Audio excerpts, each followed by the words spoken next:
diversification, c'était une solution pour Nathalie et moi de se créer notre propre assurance revenu avec une partie sur le maraîchage qui nous faisait un revenu plus régulier que le marché des céréales aléatoires. C'est nous qui, en partie, décidons du prix quand même, d'une bonne partie du prix de notre production. Sécuriser en tout cas l'activité qu'ils ont aujourd'hui, aussi parce qu'ils veulent en tout cas créer une entreprise familiale et faire revenir soit leurs conjoints, soit éventuellement leurs enfants.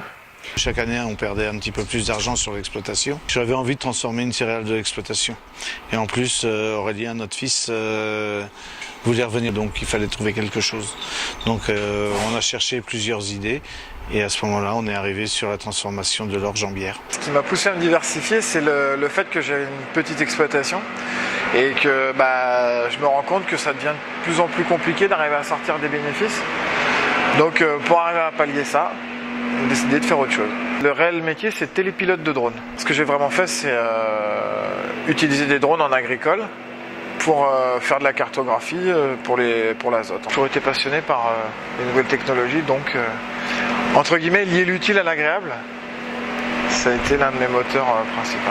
Le contexte agricole va mal aujourd'hui, mais qu'il peut y avoir potentiellement des solutions et qu'on est là pour essayer d'en apporter. Le chanvre ne sera pas la solution, mais sera une des solutions qu'on peut apporter au métier de l'agriculture, de façon à nous faire mieux connaître du grand public.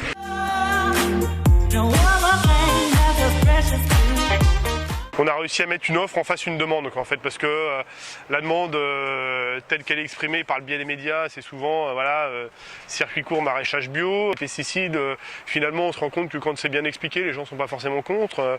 Après, à partir du moment où on n'est pas complètement abruti et qu'il y a un raisonnement derrière, ils voient que les choses sont bien faites et qu'on fait beaucoup de prophylaxie avant de faire des recours à la chimie. On a le contact direct avec le client et les gens ils aiment ça, quoi. Ils veulent savoir ce qu'ils mangent. Les sujets de discussion sont complètement aléatoires et ça permet aussi de communiquer sur les grandes cultures. Ça m'a apporté déjà de rentrer en plein dans l'innovation, c'est-à-dire dans tout ce qui est nouvelles technologies. Maintenant on utilise tous le GPS, tous les semoirs à peser et ainsi de suite, et l'aboutissement de ça c'est qu'avec ce type d'engin on peut créer des cartographies, donc vraiment apporter encore plus de précision au niveau de la plante. Grosso modo, c'est à peu près un demi-salaire à l'année, c'est-à-dire en gros 7 000 € par an. J'espère l'augmenter, c'est-à-dire en devenir ma ressource principale. Je me suis totalement passionné pour ce que j'en étais en train de faire. Et en plus, le milieu brassicole est un milieu tellement convivial que ça ne pouvait que nous plaire, quoi.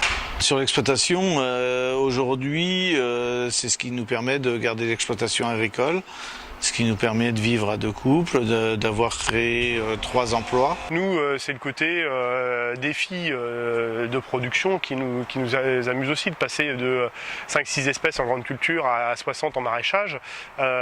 C'est déjà un défi. On sait que c'est un challenge à vie de vouloir améliorer sans cesse à la fois la qualité environnementale de nos productions et la qualité nutritionnelle, gustative de nos produits, quoi.